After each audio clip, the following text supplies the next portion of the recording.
Oke. Assalamualaikum, Shalom, Om Swastiastu, Namo Buddhaya, Salam Kebajikan. Oke, selamat pagi semuanya. Di sini saya akan share tentang konservasi kayu heritage dan peranannya dalam pelestarian nilai budaya, serta kontribusinya terhadap mitigasi perubahan iklim. Materi ini merupakan materi yang berasal dari Dr. Insinyur Justinus Suranto, MP.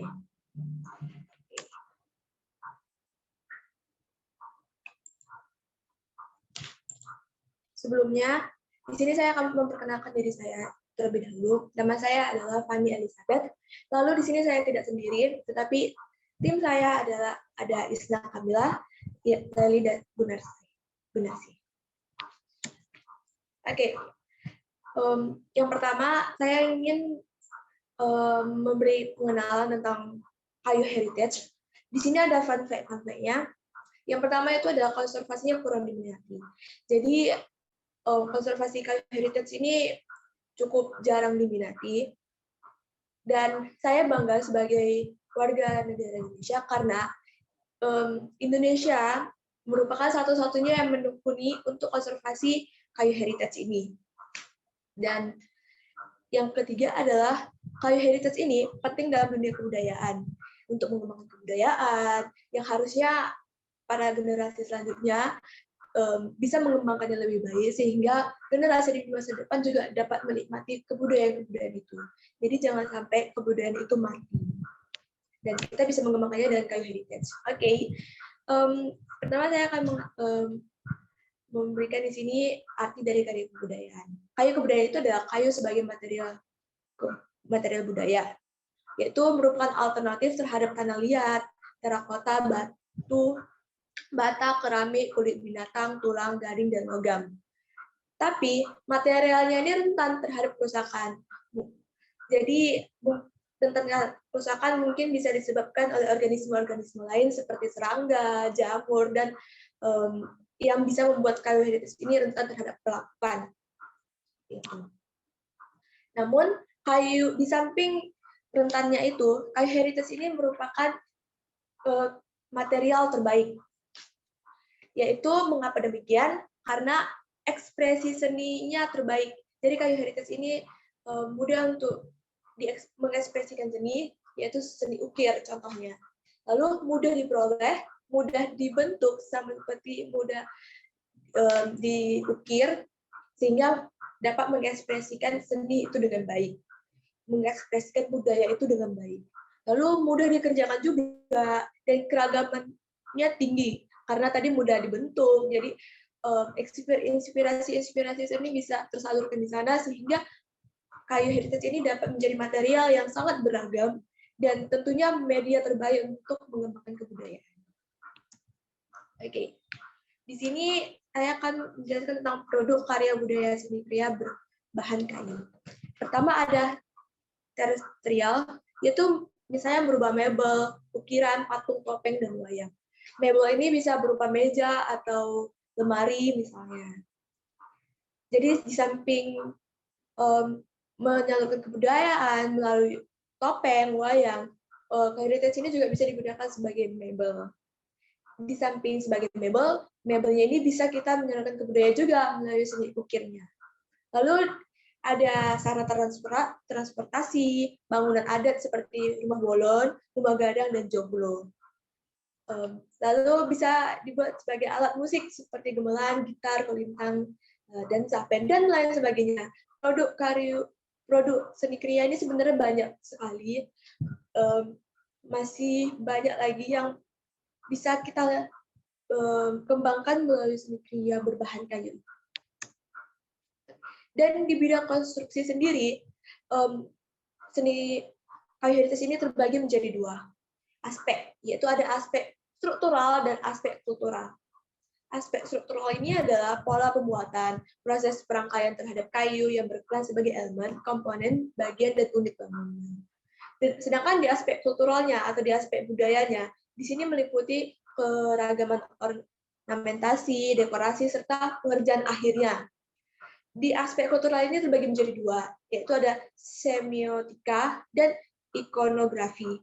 Semiotika ini yaitu tentang lambang, makna, nilai budaya, fungsional bagi kehidupan masa kini.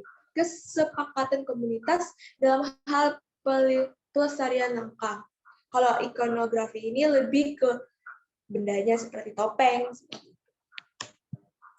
Lalu aspek-aspek karya budaya ini ada 3, yaitu ada artefak, sosiofak, dan idiofak. Artefak ini lebih ke wujud fisiknya, sedangkan sosiofak ini lebih ke keterampilannya dalam membuat karya budaya itu sendiri. Dan idiofak ini lebih ke ide-idenya untuk membuat sebuah wujud fisik berupa artefak menggunakan keterampilan sosiofak.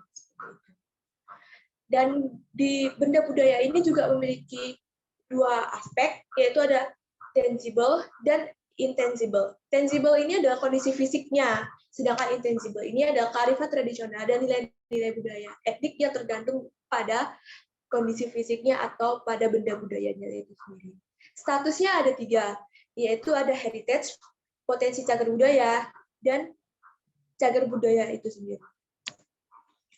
Nilai-nilai di samping aspek-aspek kayu heritage juga memiliki nilai-nilai itu sendiri. Nilai ekonomi, misalnya bisa dijual saat mengembangkan kebudayaan, saat dibentuk menjadi mebel, itu bisa memiliki nilai ekonomi tersendiri. Dan nilai sosial, dan serta nilai budaya tentunya. Lalu aspek nilai budaya itu ada berbagai macam.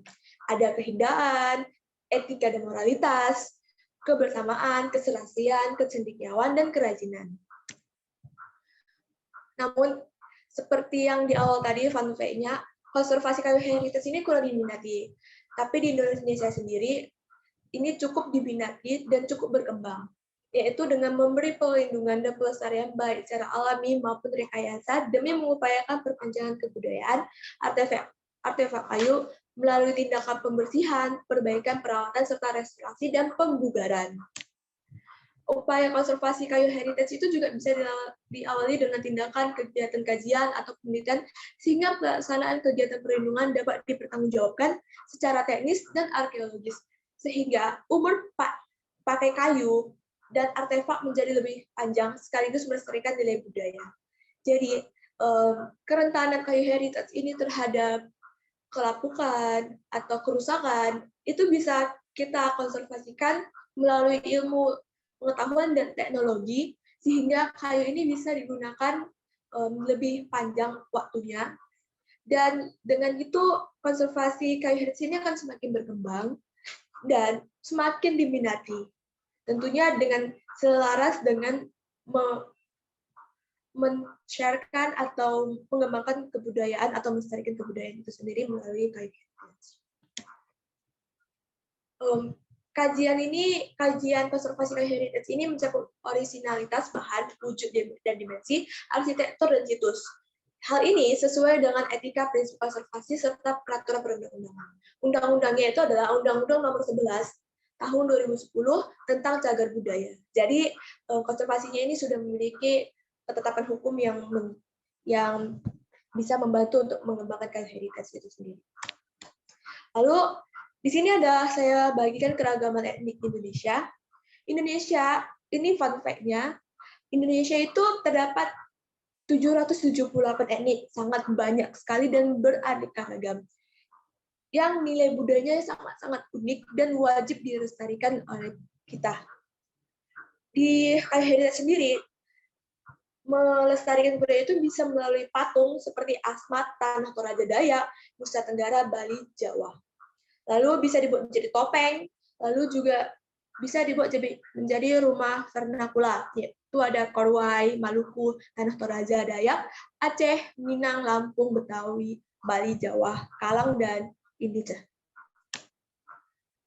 Di sini, kayu heritage ini juga berhubungan dengan mitigasi perubahan iklim. Di sini ada Masjid Agung Keraton yang dibangun oleh Sunan Hubowone III tahun 1763 sampai 1768 dan usianya itu mencapai 254 tahun. Hubungannya itu adalah konservasi kayu heritage mampu memperpanjang umur pakainya selama 155 tahun, cukup lama. Artinya, karbon yang menyusun kayu mampu diperpanjang selama 155 tahun, sehingga pelepasannya ke atmosfer tertunda selama 155 tahun. Ini berhubungan dengan karbon, yang saat ini merupakan berita yang wajib kita pantau terus-menerus, dan karbon ini merupakan senyawa yang harus kita kurangi atau kita tahan. Dan ini bisa kita tahan dengan kayu heritage itu sendiri. Dan penebangan hutan juga bisa diperpanjang juga menjadi 2,5 kali lipat. Dan itulah kontribusi konservasi kayu heritage terhadap mitigasi. Mitigasi perubahan iklim ini juga terdapat pada Masjid Agung Demak yang dibangun oleh Raden Patah tahun 1479 dan sudah berdiri selama 543 tahun. Konservasi kayu heritage ini mampu memperpanjang umur pakainya selama 443 tahun. Artinya, karbon yang menyusun kayu mampu diperpanjang selama 433 tahun. Tertunda, sehingga pelepasan ke atmosfer tertunda juga selama minimal 433 tahun. Dan penebangan hutan juga diperpanjang menjadi 4 kali lipat, dan itulah kontribusi konservasi kayu heritage terhadap mitigasi. Sehingga kayu heritage ini sangat banyak fungsinya, yaitu sebagai mitigasi perubahan iklim, pengembangan kebudayaan, sebagai alat perabot, dan lain sebagainya, yang wajib kita kembangkan, wajib kita konservasikan dengan upaya-upaya tadi, sehingga kayu heritage ini dapat berkembang lagi, tidak hanya di Indonesia, namun dapat berkembang di negara-negara lain. Oke, sekian dari saya dan kelompok saya. Jika ada kesalahan kata maupun perbuatan, saya dan kelompok saya ingin meminta maaf, dan sampai jumpa lagi.